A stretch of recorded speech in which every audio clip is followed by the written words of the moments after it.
Today we're going to give you an updated top 5 attack strategies at Town Hall 11. There's been a lot of new hero equipment released over 2024 and we're going to incorporate it into some of your favorite armies.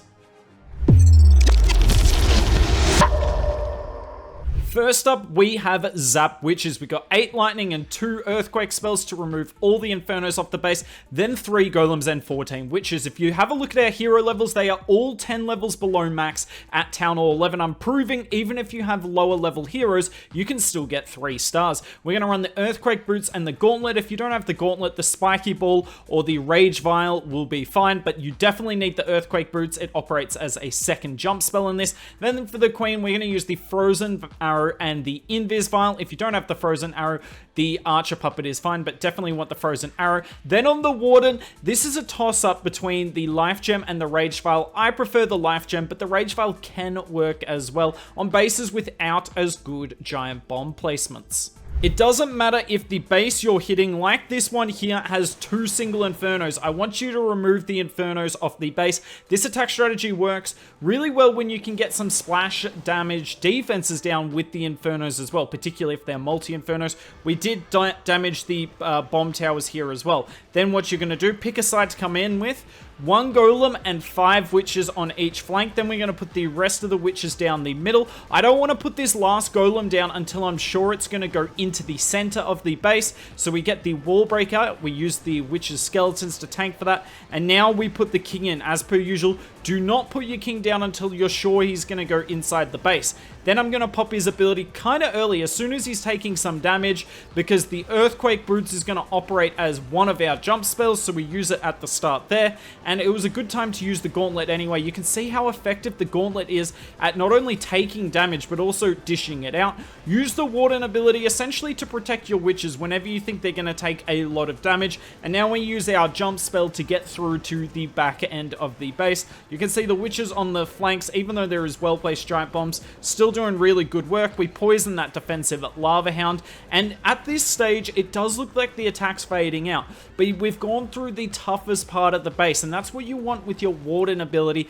in this army. Go through the toughest part of the base first. That way you finish on the easier part of the base, because we've already zapped on the top side, and all these defenses, well, they don't really stand a chance, do they? Now, obviously, you can run the Rage Vial, the Rage Gem, sorry, on the Warden instead of the Life Gem. I did test them both out, and they both tripled on this, but the Life Gem was just a bit more reliable because it essentially doubles the hit points of your witches, whereas the Rage Gem adds an extra 30 to 40% damage. You don't really need the extra damage, you just need to overwhelm the defenses with your troops. Now, in terms of what angle to come in, I came in from the bottom side here because, yet again, there was 3 points to drop my witches. Whereas if we came in from the top, it would have been really skinny because we zapped out the top side of the base. But there's Zap Witches for you, yet again coming in at Town Hall 11. I wonder if we'll see it at Town Hall 12. More lightning spells, because next up we have Zap Dragons. This army is flat out unstoppable, and all you have to be able to do is use your giant arrow effectively. If you've been doing this army at Town Hall 9 and 10, you will be well prepared. We're running the frozen arrow with the queen on that, and this combo on the king is amazing when you're going to use them on the outside of the base. Then on the warden, we are going to run the rage gem because we want the extra damage on our dragons. The first thing you want to do with this attack strategy is use 2 lightning and 1 quake on each of the air defenses that you're not going to take down with your giant arrow. So leave 2 air defenses that you can take down in a line. Now, I did leave a difficult one here on the diagonal, but have a look at this giant arrow. It's just ridiculous. Nicely done. You can obviously pick an easier one though, because on any base you're going to be able to get rid of 2 air defenses. Now, it's worth noting, I did bring the frozen arrow because that's better most of the time, but here I probably should have ran the invis vial on the queen. But don't worry, the king's going to go around the base and do a great job. Dragons down first, then the balloons in behind, and we're always going to pop our warden ability really quickly here. We don't have the healing tome to heal our troops back up, so we need to keep them at near full health, and the loons are going to go and tank so many traps. Now for the king, you can see I used a couple of wall breakers, so there's 5 wall breakers in the army, and I used a few of them there to open the wall in case he wanted to go in. And essentially, as soon as he gets low, pop his ability. I mean, look at that. Ridiculous. But you might think, hooked, he's just about to die. No, he basically lives this entire attack because of the power of the vamp stash. Look at him. regenerating all his health. Now let's go over to the main push. We're using the heal spell in the core of the base because look, there's a few red bombs there, and we're going to heal our loons all the way up. Now, I did use my CC on the top side, a dragon and 3 balloons. You can use 7 balloons if you want. Either or works. You can bring a dragon rider, might be even better, but obviously you don't have access to a dragon rider at Town Hall 11. But anything would have worked. I picked the dragon and 3 loons because I want to funnel my troops back inside the base in case they've gone to the outside, but I could have swagged my CC, as you can see here, completely wrecked. Look at the king.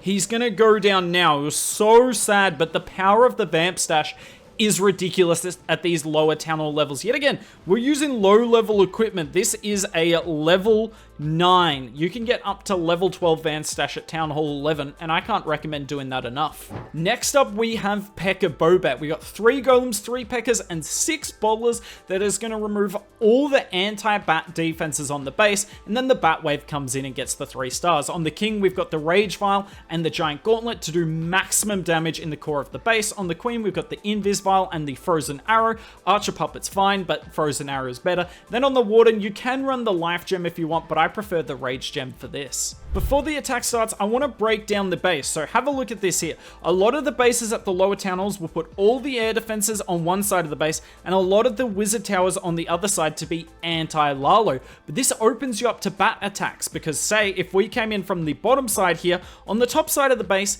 our bats can run over it because there's only 1 wizard tower and 1 expo. Now, yes, there is a lot of arch towers and air defenses, but they don't pick off the bats quite quick enough. So what are we going to do? We're going to put a golem and 3 wizards behind on one side of the flank with a Pekka each, by the way. So golem, Pekka, 3 wizards. Then our last golem and Pekka down the middle. Get the king, queen, and warden down. And now we're focusing on our wall break. So we spam in the wall breakers. This is why the rage gem is nice, because the wall breakers do a little bit extra damage. And once we're sure the bowlers will go in, that's when we put them down. We can't afford them to go around because they are so impactful in the push here. Eagle shots come in. By the way, worth delaying the bowlers as well because they avoided the giant bomb on the outside of the base. And as soon as our bowlers are taking a little too much damage, we'll pop that warden ability. Everything's taking the jump spell into the core of the base. And look at the damage the bowlers are putting in. The queen's dealing with the hound CC. And now look at this. We are yet to pop our king ability, but here we go. And my word, is he going to get value. He gets rid of the sweeper, and he gets rid of that expo through the wall. That is the biggest benefit of the Giant Gauntlet ability. Now we're going to come in with the bats on the bottom side because the king is tanking now 2 archer towers. The queen is chilling on the left side. She got rid of the other single inferno. And now you do have 2 ice golems with this army that you can use to tank wizard towers normally. We are tanking the air bow that you see there, but on this base, couldn't really tank the wizard towers, so the ice golems, they were a little bit wasted, but don't worry, there'll be plenty of attacks where they get insane value for you, essentially saving a freeze spell. In fact, if you're able to save freeze spells, you might be able to bring 6 bat spells instead of 5, and my word, 6 bat spells at Town Hall 11 is unstoppable. As you can see here, all 3 heroes alive. That's how you know you did a good bat attack, if all your heroes are alive, because the bats came in at the perfect time to swoop through the base and take some damage off your heroes. This attack strategy is really strong on the style of bases that are anti-Lalo. Queen Charge Hybrid is next. Probably the strongest attack strategy at Town Hall 11, and don't worry, the Queen Charge is easier than you might think. In terms of the hero equipment, on the King, we're going to run the Vamp Stash and the Spiky Ball, the best funneling equipment. For the Queen, we do need that Frozen Arrow for this, because it's going to make your Queen Charge much easier. And then for the Warden, we are going to bring the Life Gem, because our Hybrid troops need that extra hit points. The best thing about Hybrid is it works on every base style, but if you're looking for a base style that it works best on, it is these spread out bases, because your Queen Charge is going to be so much easier when there's no concentrated damage on the base. It also makes it easier for your heal spells, because they're going to be able to heal quicker than the defenses are putting out, because the defenses, well, they're spread around the perimeter of the base. So the Queen Charge is coming in here. We use the Baby Dragon to funnel one side, the Wizard the other, because we need to push our Queen inside the base. So you see the Frozen Arrows putting in great work here. And for the first attack strategy today, and this is the only one, we are going to bring some super troops, because you need the super wall breakers for a Queen Charge. Now, If you don't have super wall breakers, you can still make it work, but definitely better with the super wall breakers. It's one less thing to worry about. Definitely worth the 25k DE. So we use the wizard there. I don't know if you saw it, but the wizard, when it's raged, helps get rid of that lava hound so quickly. I can't recommend that enough when you run into the lava hound CC. Now we're using some wall breakers to get further into the base, and we're going to use our king on the funnel. And look at this, the eagle artillery is going to hit our king. And yes, he does lose a little bit of hit points, but he's just going to keep healing himself back. The Vamp Stash at Town Hall 11 is ridiculous. Now, the first spell you use on your hybrid should be a heal spell. So we use the heal spell there. By the way, Spiky Ball, even though the Spiky Ball is only level 9, still setting an insane funnel.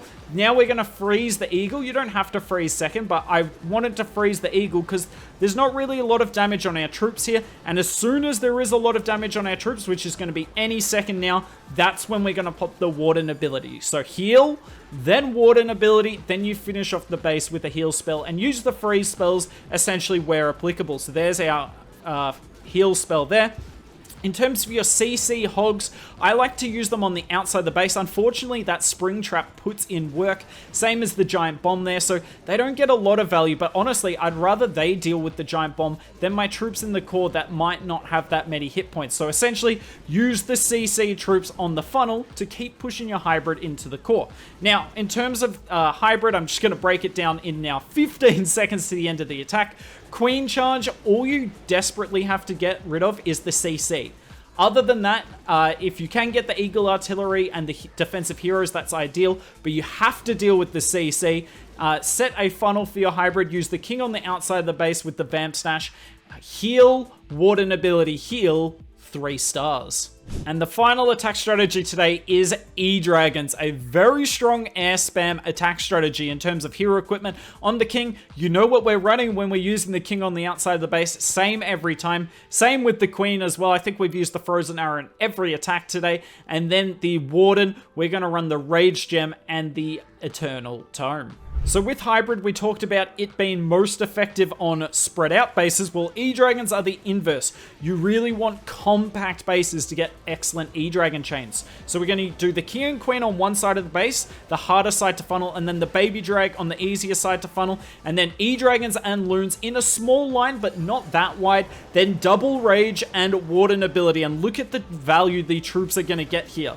Completely ridiculous. Now we're going to start freezing as our troops come out of the warden ability. Going to freeze the eagle twice there. I don't want the eagle to shoot our troops. And we're going to use a heal spell in the core of the base. Now, I got lucky here. You can see the 2 sweepers are facing the back end of the base.